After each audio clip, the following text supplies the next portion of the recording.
우리 말씀의 제목을 한번 같이 읽어볼까요? 시작. 언택트 시대 딥텍트하라. 네, 아멘. 언택트 시대 딥텍트하라 라는 말씀의 제목으로 은혜의 말씀을 나누기 원합니다.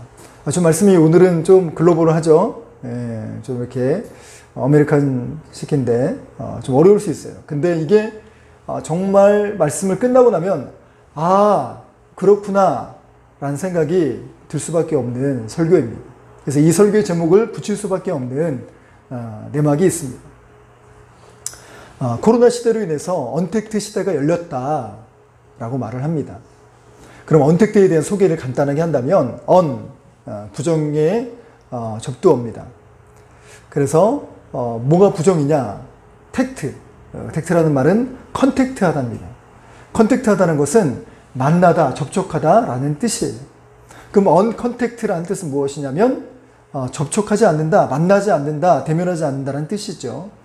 그거를 줄여서 언택트라는 말로 만들었습니다. 신조어예요. 그래서 새롭게 등록된 단어이기도 합니다.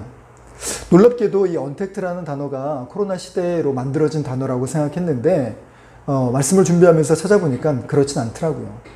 2017년도에 서울대학교 그 트렌드 보고서에 나온 그때 언급된 단어가 바로 이 언택트 시대라고 합니다. 그때 당시에는 이제 어떤 개념으로 쓰여져 있냐면 요새 젊은이들이 또 그 소비자층들 중에서 그 대면하는 것을 좀 부끄러워하거나 부담스러워하거나 하는 사람들이 있다고 해요. 그래서 대면하지 않고도 물건을 살 수 있는 그런 무인 자판기. 그래서 요즘은 어떤 게 드러나기 시작했냐면 심지어 편의점도 무인 편의점이 등장을 했어요. 그리고 돌아다니다 보니까 아이스크림도 무인 매장이 있어요. 이 언택트 시대가 되고 또 코로나 시대가 지속되면서 우리 이렇게 길게 될 거라고는 사실은 생각은 했지만 믿어지진 않았잖아요. 여름이면 끝날 것이다. 날씨가 더운 지방의 나라들이 코로나가 확산되지 않는 것을 보면서 여름에 온도가 높아가면 이제 없어질 것이다 라고 생각했는데 웬걸요. 진짜 창궐 수준으로 이렇게 확산되지 않았습니까? 근데 그렇게 되면서 만남이 축소가 되었어요. 더욱이 이제 사회적 거리 2.5단계로 격상이 되면서 모든 만남들이 더 어려워지게 되었죠. 그래서 예전과 다른 관계가 되었고 또 관계의 재편성이 생기고 있다고 합니다. 각종 동호회도 각종 모임도 줄어지게 되거나 없어지게 된 것이지. 심지어 교회의 소그룹도 이제 금지하는 명령이 내려오게 됐지. 약속도 없어지고 이제 거의 방콕 수준으로 집에만 머무르는 생활들이 계속 되었습니다. 그러다 보니 심리적으로 어려워지는 사람들도 많이 생긴다고 합니다. 그래서 사람들이 어떻게 활로를 뚫었는고 하니 온라인으로 연락을 하기 시작했습니다. 그래서 온라인 컨택트, 그래서 온택트라는 말도 만들어지고 있다고 합니다. 우리 성도님들도 지금 온택트로 만나고 있죠. 이렇게 랜선으로 예배를 드리고 또 온라인으로 묵상을 나누고 그렇게 우리의 소그룹 모임을 지속하고 있습니다. 이렇게 자유롭게 만나지 못하게 되면서 관계의 재편성이 생기게 된다라고 말씀을 드렸지요. 그래서 관계의 재편성에 많은 사람을 만나기보다 최소한의 사람과의 만나는 이 새로운 만남 형태가 생기게 되었습니다. 이를 딥텍트라고 합니다. 딥 컨택트. 그래서 이것을 줄여서 딥텍트 하게 되었다는 것이죠. 이것은 우리 신앙도 마찬가지가 되어야 합니다. 언택트 시대의 우리 믿음의 성도들은 하나님과 우리 믿음의 형제들을 더욱 딥텍트하게 만나야 될 줄 믿습니다. 이것은 너무나도 중요합니다. 온라인 예배 또 교회에 나오지 못하는 상태가 지속이 되면서 우리 신앙에 진짜 크고 작은 그런 영향들이 또 그런 믿음에 그런 좀 많은 어려움들이 생기게 된 것은 분명합니다. 어떠세요? 정말 교회에 나오지 않으시니까 또 답답한 부분들이 있으시죠. 찬양도 마음껏 못해, 기도도 마음껏 못해, 그런 부분들이 있습니다. 그래서 겉면의 말씀을 드리기는 어제 좀 카톡을 보내드렸는데 교회에 다녀가셔도 좋으실 것 같습니다. 그래서 저녁 때도 괜찮고 그렇게 해서 기도하다가 가셔도 괜찮고 다 이제 우리 교회잖아요, 그죠? 그렇게 기도하시다가 가시면 너무너무 좋을 것 같습니다. 언택트 시대에 딥택트하는 성도.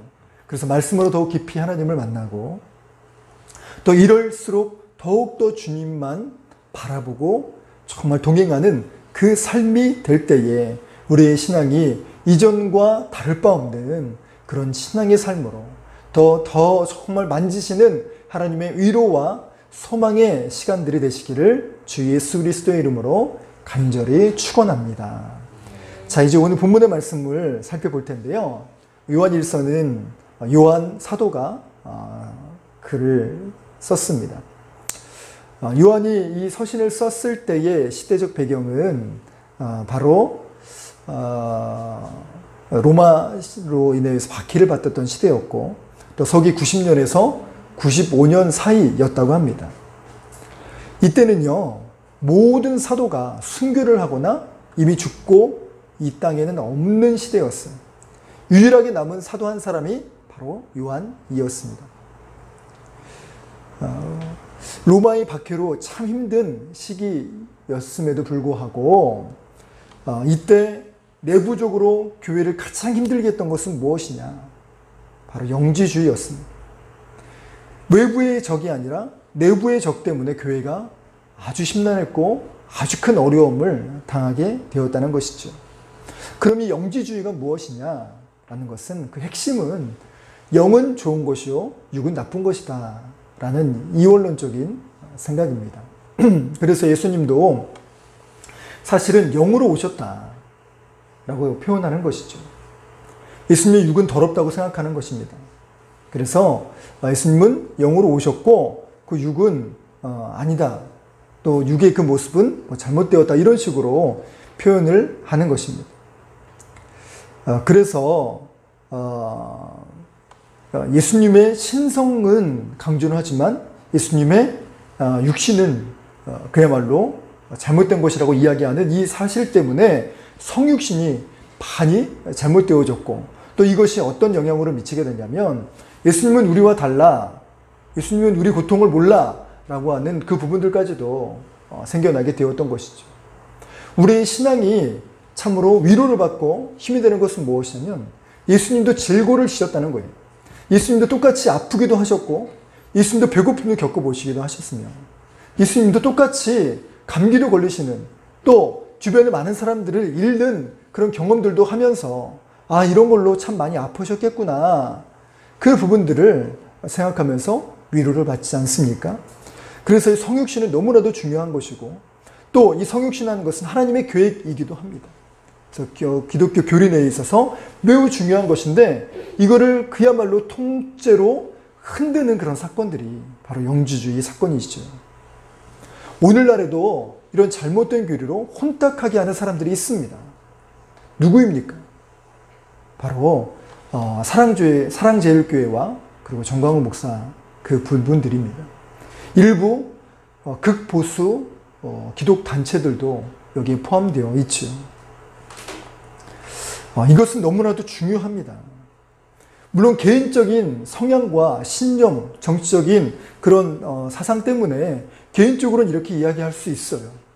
그러나 강단에서, 설교에서 이런 부분들이 정치적으로 이용되거나 정치적인 색깔이 입혀지게 되면 그것은 매우 잘못된 것입니다. 그것으로 하나님의 부분들을 생각할 수 없다는 것입니다. 만약 이런 부분들로 정말 성도님들이 정말 휘둘리거나 또 이런 영향을 받게 된다면 그것은 매우 잘못된 것입니다. 정말 이 나라가 잘못되었고 정부에서 하는 일이 잘못되었다고 한다면 믿음의 성도는 더욱 기도할 뿐입니다. 그리고 말씀으로 우리의 준거를 삼고 믿음의 길대로 걸어가는 것, 그것이 바로 믿음의 길입니다. 행여 교회 내에서 또 네 사랑하는 사람들의 정치적인 성향이 달라져서 그런 부분들로 된다고 하더라도 품어주고 그냥 이해하고 이걸로 말다툼하거나 서로 논쟁이 되어서는 안 된다는 것이죠. 그렇게 오늘날의 영지주의자들, 아니 정치주의자들의 이런 혼탁해 하는 이 부분들을 우리는 벗어나야 되고 주의하시기를 바랍니다. 우리 시대 못지않게 요한이 살던 시대에는 이런 혼탁함으로 힘들어 했습니다. 많은 영향을 받게 되었죠. 지금이야 모든 부분들에서 체계가 잡혔고 즉각 이것을 해결할 수 있는 채널들이 열려 있어요. 온라인에서 질문할 수 있고요. 아니 전화를 할 수도 있고요. 때로는 정말 만나서 이야기할 수 있습니다. 그렇게 해서 우리 질문들을 해소해 나갈 수 있죠. 그런데 이전에는 그렇지 않다는 것입니다. 체계적이지도 않았고 또 당시에 성경이 완벽하게 쓰여진 시기도 아니었어요. 그냥 구전으로 전해져 내려오는 그냥 예수 그리스도의 이야기들 그리고 단편으로 써있는 그런 서신들만 남아있게 된 것이죠. 이 모든 일들에 있어서 많이 힘든 상황이었는데 더군다나 기독교는 신흥 종교 취급을 받았고 심지어 사입이다라는 손가락질을 당하기도 한 때라서 이런 영지주의자들의 이런 공격들은 매우 치명적이었습니다. 그러나 이러한 상황 가운데 요한 사도는 어떻게 이 혼탁한 시대에 믿음의 줄을 굳게 잡으며 그럼에도 불구하고 딥테크하게 하나님을 더욱 깊이 만나고 또 깊이 말씀을 새길 수 있었는가, 그 말씀의 비결에 대해서 오늘 하나씩 살펴보도록 하겠습니다. 그 첫 번째는 말씀으로 딥테크하라 라는 것입니다. 1절의 말씀을 보면 태초에 있는 생명의 말씀에 관하여는 우리가 들은 바요, 눈으로 본 바요, 자세히 보고 우리의 손으로 만진 바라. 저는 이 말씀을 들을 때 참 충격을 받았어요. 저는 모태신앙으로 자랐지만 하나님이 100% 살아계시냐라고 하면 그 상황에 따라 널뛰기 하듯이 바뀌었어요. 부흥에서 은혜를 많이 받거나 또는 성령이 충만할 때는 한 99%까지 갔어요. 100%는 되지 못했던 것 같아요. 그러다가 뭐가 일이 안 돼요. 우리 정말 김수경 학생처럼 뭐가 조금 잘못되면 나 아무것도 안 되나 봐. 정말 어쩌면 그런 것까지도 제가 어렸을 때 모습을 똑같이 닮았는지 모르겠어요. 그럴 때는 저는 진짜 제 일기장에도 써놨어요. 5%였어요. 5%. 하나님 정말 살아계시나? 5%라고. 시험에 들 때는 5%까지도 떨어진 때가 있었더랬죠. 그러면서 제 자신에게 끊임없이 질문했던 것이 있었습니다. 그것은 무엇인가 하니, 난 왜 교회를 다니지? 난 왜 하나님을 믿지? 라는 질문이었습니다. 이 질문을 여러분들에게 똑같이 한다면 우리 구준서 집사님 깜짝 놀라는 게 그려지네요. 왜 교회 다니세요? 왜 예수님 믿으세요? 우리 김규희 집사님 왜 교회 다니세요? 왜 하나님 믿으세요? 이 질문이 저에게 됐을 때 저에게 그 학창시절에 저의 답은 이거였습니다. 교회 안 다니면 혼나요. 누구에게요? 하나님께요. 아니면 정말 당장에 우리 가족한테 혼나요. 그래서 혼나기 때문에 교회를 다닌다고 생각을 했어요. 또 교회를 안 다니면 무서워요. 하나님 혼내키실 것 같아요. 뭔가 일이 잘못될 것 같아요. 될 것도 안 될 것 같아요. 그래서 교회를 다녀요. 또 교회 다녀보면 마음이 편해요. 평안해져요. 그래서 교회를 다녀요. 이게 저희 답변이었습니다. 물론 우리 정말 그야말로 전설적인 우리 히스토리교회 성도님들은 정말 초창기 시대라고 하더라도 그런 생각을 가지신 분이 없습니다. 단언컨대 없으실 것 같아요. 그런데 저는 그때 그렇습니다. 그래서 왜 교회를 다녀야 되나 라는 생각들이 정말 제가 힘들 때마다 저 안에 부딪혀오는 질문들이었죠. 언제 한번 이 부분들에 대한 내용들로 설교할 때가 더 깊이 설교할 때가 있을 것 같습니다. 아무튼 오늘 간단한 그 마음들로 정리를 한다면 이제 교회의 힘든 부분들을 알고 난 다음에 교회 다니기 싫어지더라고요. 그래서 교회를 정말 잘 못 나가게 됐어요. 대학에 들어오면서. 정말 지금부터 기도해야 돼요. 네. 그래서 저 정말 초등학교 때도 정말 그 초등학교, 중학교, 고등학교 위험한 사건 또 어려운 고비들이 있었음에도 불구하고 그때마다 하나님께서 강한 손으로 붙잡아 주시고 세워주셨어요. 너무 놀랍습니다. 어찌됐든지 제가 정말 대학 다닐 때 교회를 안 다녔어요. 피하던 것도 있었고 또 귀찮아서도 있었고 밤 늦게 자가지고 다음날 아침 못 일어나가지고 게을러서 피곤해서 귀찮아서 예배를 빠지기도 했습니다. 하지만 그 속에 안에 들어있었던 제 마음의 생각은 이것이 해결되지 않는 그런 궁금증과 답답함과 또 교회 다녀서 되는 게 뭐가 있어 라고 하는 실망감이 또아리 틀고 있었기 때문입니다. 그래도 주변에서도 교회 다니지 않았어 라고 얘기를 들으면 교회 다녀. 근데 어제는 좀 늦잠을 잤을 뿐이야 라고 얘기를 하면서 교회 다니는 척을 했었죠. 그런데 정말 교회를 안 다니면 좋은 일이 있을 것 같죠? 정말 자유로울 것 같죠? 시간이 넉넉할 것 같죠? 절대 그렇지 않아요. 마음에 진짜 하나님이 주시는 평안이 사라지기 시작하면요, 그것처럼 힘든 게 없어요. 차라리 그냥 예배당에 가서 예배 드리고 오는 게 더 편해요. 그거를 정말 짧은 시간에 너무 깊숙하게, 너무 절절하게 깨닫게 되었습니다. 그러면서 때마침 하나님 정말 교회에 다시 가고 싶습니다 라고 하나님께 기도드리기 시작했는데 하나님께서 믿음의 사람을 보내주셨어요. 교회에 가서 들었던 말씀 중에 하나가 무엇이냐면 바로 오늘 이 요한 1서 말씀이었어요. 하나님을 보고 하나님의 음성을 직접 듣고 하나님을 만진다고? 에이, 거짓말. 그럴 리가 없지. 진짜 사기치네. 이런 생각들이 제 안에 좀 있었어요. 그때 믿음이 어렸을 20살 때였기 때문에 그렇습니다. 그런데 정말로 하나님을 말씀으로 만나고 성령을 체험하다 보니까 진짜 하나님이 살아계시는구나. 살아계신 하나님이 나에게 다가와 주셨구나. 예수 그리스도의 그 놀라운 보혈이 내게 임했구나.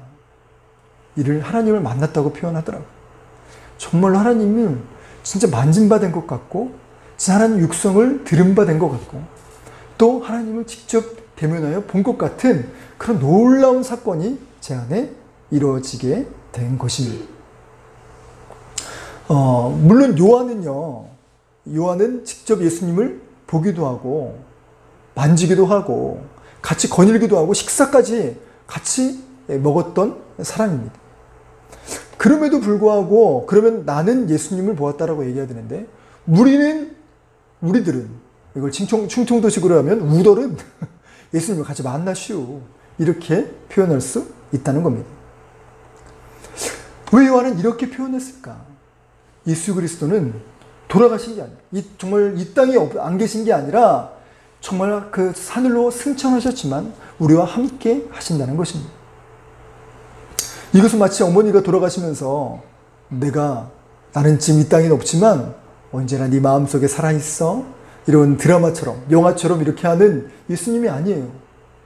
예수님은 그냥 우리 곁에만 계시고 아무것도 안 하시는 분이 아니라 예수님은 살아계신 뿐만 아니라 역사하시는 분이라는 거예요. 그래서 정말요 너무 신기한 사실은 이 예수라는 이름만 부르면 참 너무나도 놀라워요. 예수라는 이름 속에 위로가 있고요, 소망이 있고요, 기쁨이 있고요, 확신이 있고요. 정말 여러 가지 많은 감정들을 허락해 주십니다. 예수의 이름에 이름만큼 놀라운 능력이 있습니다. 그래서 정말 예수의 삶을 사네.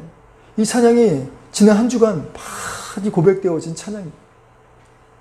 그 이름 안에 능력이 있고 그 이름 안에 생명이 있으며 그 이름 안에 하나님의 계획이 들어있고 그 이름 안에 우리를 향한 놀라운 사랑이 들어있는 줄 믿으시기 바랍니다.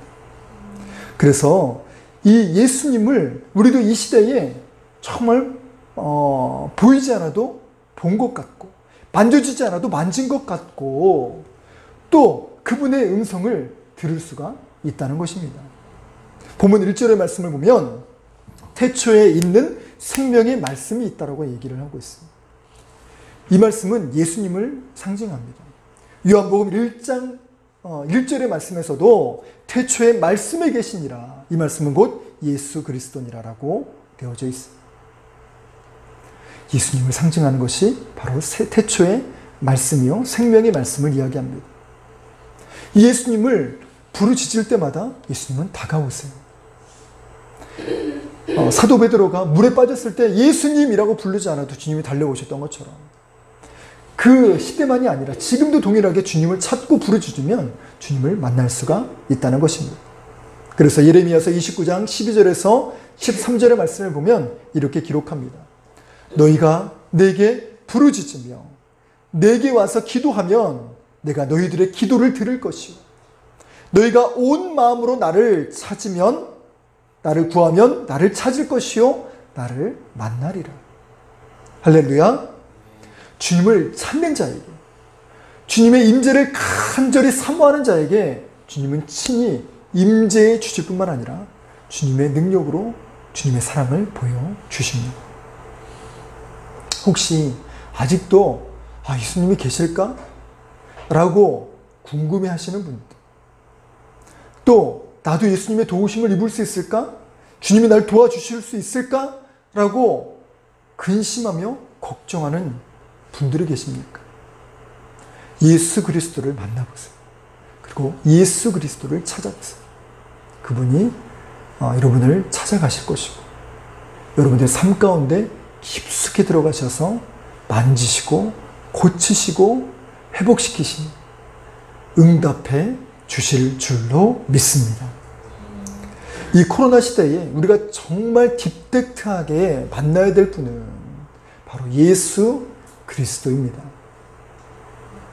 어떻게 그러면 이 예수님을 본받고 만진받을 수 있을까? 이 부분을 생각하면서 떠올렸던 그 부분은 무엇이냐? 바로 김춘수 시인의 꽃이었어요. 우리 고등학교 때 많이 접했던 시인데, 그 시 내용들을 간단하게 설명을 하면 이렇습니다. 내가 그의 이름을 불러주기 전에는 그는 다만 하나의 몸짓에 지나지 않았다. 내가 그의 이름을 불러주었을 때 그는 나에게로 와서 꽃이 되었다. 정말요, 제가 예수 그리스도를 알기 전에는요, 그분은 그냥 이름에 불과했어요. 그분은 그냥 우리가 배웠던, 도덕책에서 배웠던 성인 군자 넘버 4, 그 4명 중에 한 분에 불과했습니다. 저는 심지어 모태신앙이었음에도 불구하고 예수님은 그냥 좋은 분이라고 생각만 들었죠. 그런데 이분의 삶이 내 삶 가운데 들어오고, 이분의 인격이 내 안에 들어오게 되면서 주님을 깊이 있게 만나게 되었습니다. 그래서 내 생각이 이제는 정말 육적인 생각이요, 정말 인간 김영훈의 생각에서 이제 예수 그리스도의 생각이요, 성경의 생각들로 바뀌기 시작했다는 것입니다. 그래서 우리가 주님의 이름을 부를 때 주님은 비로소 우리에게 와서 꽃이 되실 뿐만 아니라 소망이 되어주시고 능력이 되어주시고 우리의 전부가 되어주십니다. 할렐루야. 그렇게 이 코로나 시대에 집에서 방콕하며 이 어려운 시기일수록 더욱 주님의 이름을 부르시길 바랍니다. 그리고 예배와 기도에 이 정말 믿음의 도구를 사용해서 주님을 더욱더 깊이 컨택트 하시기를 바랍니다. 감사하게도 우리 교회는 9월부터 큐티인 말씀 묵상을 시작했지요. 말씀드렸던 것처럼 시간이 안 되더라도 그 말씀의 제목만이라도, 그리고 말씀 내용만이라도 읽으면서 정말 꼽씹으며 말씀을 씹어 삼키듯이 정말 그렇게 삼키면서 다니셨으면 좋겠어요. 그리고 사모님의 강추로 우리 정규인 성경 읽기가 시작이 되었죠. 이제 연말까지 할 텐데 많이 읽는 분에게 정말 선물을 할 겁니다. 그래서 그 어느 때보다 이 언컨택트 시대, 말씀으로 깊이 컨택트하는 이 딥텍트의 역사가 일어나는 믿음의 가정, 우리 히스토리 교회가 되기를 주의 이름으로 간절히 축원합니다. 자, 이제 두 번째, 복음 전도에 딥텍트하라 라는 것입니다. 이 언택트 시대에 누구 한 사람 쉽게 만나기가 어렵습니다. 정말 만나는 것 자체도 어려운 이 시대에 복음을 전하는 것은 어떨까요? 심지어 이 사랑제일교회발 이 진짜 엄청난 이 민폐가, 영적인 민폐가 각 정말 요소까지 들어와서 이제 복음을 전하는 것은 둘째치고 저 교회 다녀요 라고 얘기하는 것조차도 진짜 눈총을 맞는 시대가 되었습니다. 그러나 그럼에도 불구하고 정말 복음 전도에 딥텍트하는 시대가 바로 이 시대가 되어야 될 줄 믿습니다. 우리 근처의 사람들을 그분들을 더욱 가까이 만나는 시기이죠. 언젠가 에세이를 하나 읽었는데 부부 이야기예요. 젊은 부부 이야기인데 남편이 공부를 하고 있었나 봐요. 그래서 도서관에서 아침부터 저녁까지 공부를 하면 아내는 도시락을 싸가지고 가서 그렇게 남편을 끼니를 챙겨주는 그런 알콩달콩 재미난 신혼부부였다고 합니다. 근데 코로나가 시작되면서 어떤 일이 생겼냐면 남편이 도서관을 가지 못하니까 정말 집콕하는 거예요. 그러니까 삼시세끼를 다 먹이고 얼마나 힘들겠어요. 우리 아내도 지금 그것 때문에 많이 힘들어하고 있는데 진짜 정말 삼시기가 되면 눈총 엄청 맞아요. 살인도 당할 수 있어요. 눈총으로. 농담이고요. 근데 어찌됐든지 그 상황 가운데서 이 젊은 부부가 하루 종일 같이 있었던 시간들이 많지 않았던 거예요. 더 좋을 줄 알았는데 더 힘들다고 하더라고요. 심리학적으로도 상담학적으로도 적당한 거리 두는 거는 관계 형성에 도움이 된다. 근데 이렇게 24시간 같이 붙어 있다 보니까 서로 힘들어서 어렵다. 남편이 심지어 남편의 다정스러움, 남편의 정말 사랑스러운 그런 정말 말과 그 터치도 이제는 힘들고 지겹다. 이런 에세이를 읽은 적이 있습니다. 물론 이 코로나 시대로 인해서 각 가정에 서로 붙어있는 시간들이 오래될수록 부딪히고 싸우고 갈등하는 시간들이 많아질 줄 몰라요. 그러나 이 시각을 달리하면 정말 달라지게 됩니다.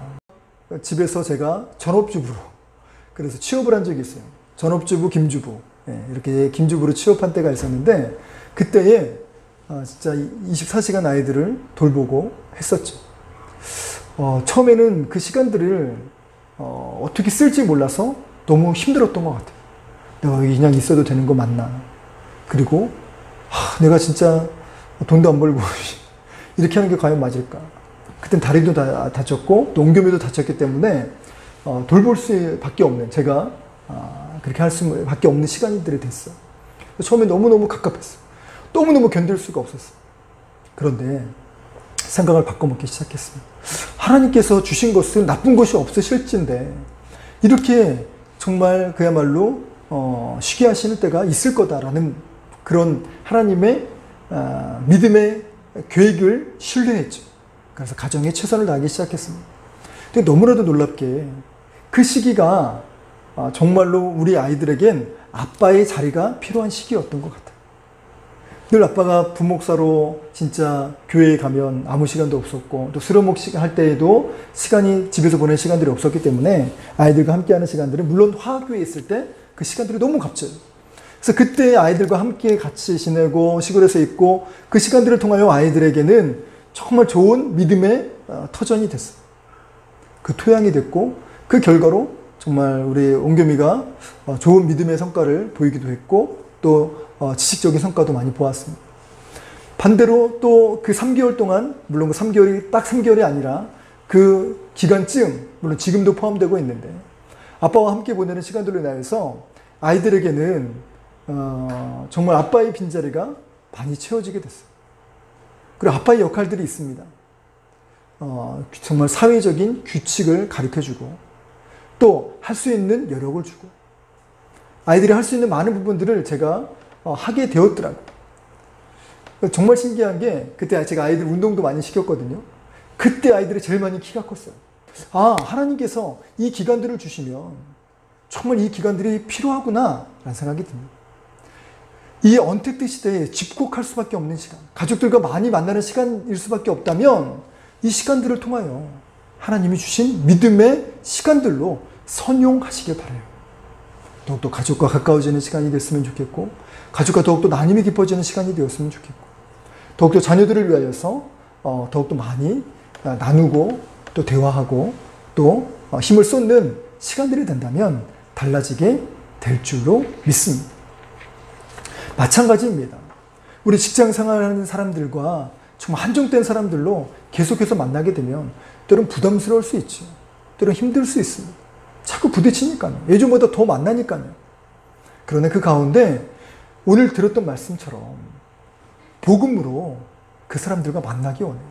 그렇다고 강압적이거나 또는 정말 주입식으로 또 억지로 막 그 사람 듣기 싫은데도 말하는 게 아니라 자연스럽게 흘러보내면 됩니다. 어떻게 해요? 내가 만난 거를, 내가 들은 거를, 내가 본 거를 그냥 자연스럽게 가족들과 나누고 또 주변에 있는 사람들과 나누게 되면 이것이 믿음의 전도, 복음의 전도로 자연스럽게 흘러나가게 될 줄 믿습니다. 이게 바로 언택트 시대에 만나는 복음의 컨택트임을 믿으시기 바랍니다. 이 복음을 전하는 것들 사실 아무것도 아닌 것처럼 보이지만 예수 그리스도께서도 이 정말 메시지를 통하여 또 이 말씀 때문에 이 땅에 오신 것처럼 또 우리 하나님은 천지를 말씀으로 창조하신 것처럼 우리 믿음의 성도들이 내뱉는 믿음의 말 한마디 한마디가 참으로 능력 있다는 것을 믿으시기 바랍니다.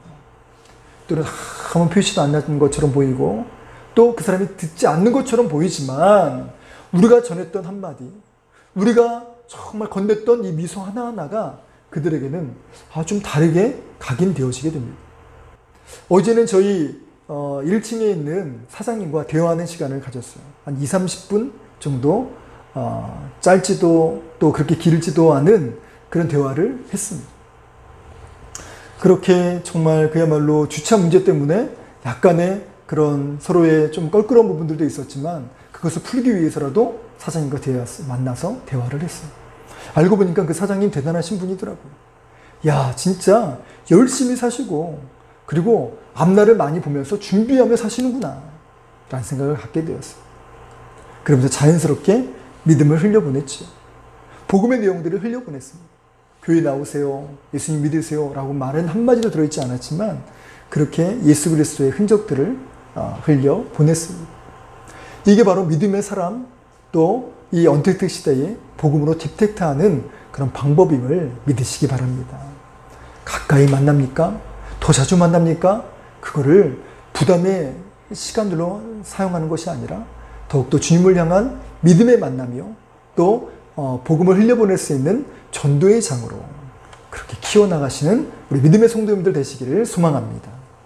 자, 마지막으로 세 번째, 사귐으로 딥텍트하라 라는 것입니다. 사귀다 라는 단어는 서로 얼굴을 익히고 친하게 지내다 라는 뜻이에요. 그럼 또 궁금한 게 있어요. 그럼 친하다는 게 뭐지? 또 찾아봤습니다. 국어사전을 보니까 가까이 사귀어 정이 두텁다. 이게 친합니다. 잘 사귀는 것, 친해지는 방법에는 뭐 여러 가지 방법이 있겠지만 저는 두 가지를 이야기하고 싶어요. 친해지는 방법. 첫 번째, 자주 만나야 됩니다. 그리고 두 번째는 소통이 잘 돼야 되는 것입니다. 그런 말이 있잖아요. 어느 한 남자가 한 여인을 보고 마음이 설레어서 마음이 쿵닥거리기 시작했어요. 그래서 그 여인에게 사랑을 고백하면서 그 여인과 사랑을 키워나가려고 어떤 방법을 썼느냐. 그래서 매일같이 편지를 썼어요. 이 정성이 동했는지 그 여인이 결국 결혼하게 되었습니다. 그리고 결혼한 대상자가 편지를 보낸 사람이 아니라 편지를 건네주었던 우편 배달부였다고 해요. 편지를 쓰는 글보다 얼마나 자주 이 우편 배달부가 매일같이 그 여인에게 편지를 전해다 주면서 만나니까 글보다 만났던 이 사람과의 만남이 더욱더 깊어져서 그렇게 사랑하게 되었다는 것이죠. 이게 우스개인지 진짜인지는 모르겠어요. 물론 정말 사랑이 깊어진 단계에서 편지를 쓰면 그 사람만 보였겠지. 그러나 사랑을 시작하는 단계에서는 만나야 되는 것이 필요합니다. 여러분 중요해요. 믿음도 마찬가지예요. 자주 만나야 됩니다. 여러분 제가 주변 사람들이 교회 다니냐고 했을 때 저 다닌다고 얘기했어요. 그런데 제 실상은 교회 다니지 않았어요. 마음으로 믿었어요. 많은 사람들이 교회에 얘기합니다. 난 교회는 다니지 않지만 예수님을 믿어요 라고 얘기하는 사람들이 참 많이 봐요. 여러분, 절대 그렇지 않습니다. 예수님을 만나야 돼요. 성경으로 만나야 되고, 예배로 만나야 되고, 기도로 만나야 되고, 찬양으로 만나야 됩니다. 이 만남들을 통하여서 정이 깊어집니다. 친분이 두터워집니다. 그리고 정말로 주님과 사귐이 깊어지게 됩니다. 그리고 소통이 잘 돼야 된다고 하죠. 요즘 부부들이 많이 이혼하는 그런 뉴스 기사들이 얼마나 많은지 몰라요. 얼마 전에 어느 한 연예인도 이혼했다고 진짜 그 사람이 뭐길래 정말 그 실시간 검색으로 막 도배를 하는지 모르겠어요. 근데 얘기를 들어보면 뭐 다 성격 차이래. 근데 그 성격 차이를 들여다보면 결국은 소통이 안 돼서 그래요. 대화가 안 통하고요. 마음이 통하진 않아요. 마음이 전달되지 않는 거예요. 거기서 신뢰가 깨지고 거기서 갈등이 시작이 되는 겁니다. 그래서 서로 오해하게 되는 겁니다. 그러다 보니까 헤어지게 되는 그런 수준까지 오게 되는 것이죠. 믿음도 마찬가지예요. 믿음도 하나님과의 소통이 중요합니다. 이게 친밀함인데 소통도 하지 않고 그렇게 하나님 날 사랑하지 않으시나 봐 라고 생각해서 시험 드는 경우가 얼마나 많은지 몰라요. 예를 하나 들어볼까요? 야, 이거는 누가 봐도 하나님이 좋아하신 일일 거야. 하나님 좋아하신 일이라고 했는데 막 주변에서 욕을 바가지로 얻어먹고요. 일이 막 더 안 되고요. 꼬이고요. 그래서 그 사람 불평합니다. 난 하나님 뜻대로 했는데 왜 내게 이런 일이 벌어집니까? 시험이 든다고 하고 교회를 나가지 않아요. 이런 사람들은 많이 봤어요. 아닙니다. 하나님이 원하시는지 여쭤봤어야죠. 너 내가 그걸 하라고 했느냐? 아무리 그게 옳은 것이고 아무리 그게 좋은 것이라고 해도 하나님이 사인을 받아야죠. 지금 해야 됩니까? 나중에 해야 됩니까?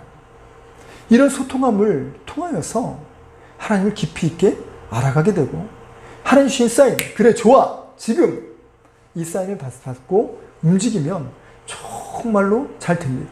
때로는 내가 하고 싶지 않아도 지금 해 라는 순종의 말씀을 가지고 하면 결국은 더 좋아지는 일들을 경험하게 됩니다. 이것이 바로 무엇이냐? 기도입니다. 기도를 통하여서 하나님과 소통하게 돼요. 기도는 나의 소원의 제목을 아는 시간만이 아니라 하나님의 음성, 하나님의 뜻, 하나님의 심정을 듣는 시간이 바로 기도예요. 더 많이 듣는 시간들이 바로 예배와 기도가 되기를 소망합니다. 그래서 우리가 이렇게 주님 앞에 나아가야 되는데 오늘 본문에서는 도전을 해요. 성경적인 사귐이란 과연 무엇이냐? 7절의 말씀에 그가 빛 가운데 계신 것 같이 우리도 빛 가운데 행하면 우리가 서로 사귐이 있고 그 아들 예수의 피가 우리를 모든 죄에서 깨끗하게 하실 것이요. 이렇게 빛 가운데 행한다는 것은 주님의 말씀대로 행한다는 것입니다. 예수님을 빛이라고 성경에서는 여러 군데 말씀을 하는데 특별히 이 요한복음에서는 예수님을 빛이라고 많이 언급하고 있습니다. 1장 9절의 말씀에는 참 빛, 그 세상에 와서 비추는 빛이 있다 라고 예수 그리스도를 설명하고요. 요한복음 8장 12절에서는 나는 세상의 빛이니 라고 이야기를 합니다. 또 9장 5절의 말씀에서도 나는 세상에 있는 동안에는 세상의 빛이라 라고 얘기하면서 예수 그리스도 당신 자신을 빛이라고 표현하셨어요.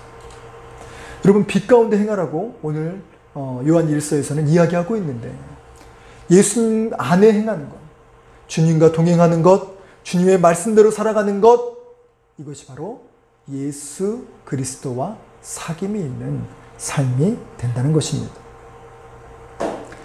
그래서 이 언택트 시대에 주님과 동행하는 이 삶이 깊어지기를 소망합니다. 이제 사회적 거리두기가 이제 2주차로 접어들고 있는데 언제까지 지속될지 사실은 막막합니다. 막연해요. 더 연장될 수도 있고 아니면 끝났다가 언제 다시 시작될지도 모르는 것이 바로 지금의 시대입니다. 불안하기도 하고요. 또 여러 가지로 정해지지 않는 삶에 정말 참으로 깜깜해 보일 수도 있습니다.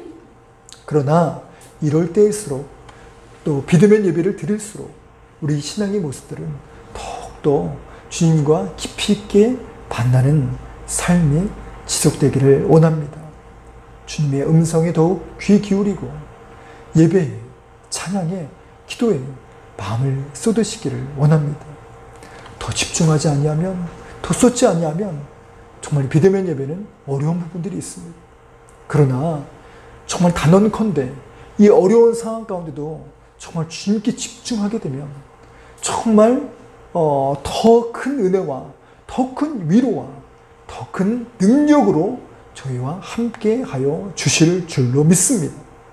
우리 믿음의 성도님들, 이 코로나 시대로 인한 이 언택트 시대에 예수 그리스도와 동행함으로 더욱 깊이 주님과 친밀함이 깊어지는, 사귐이 깊어지는 딥텍트하는 귀한 시간이 되길 주 예수 그리스도의 이름으로 간절히 축원합니다. 아멘.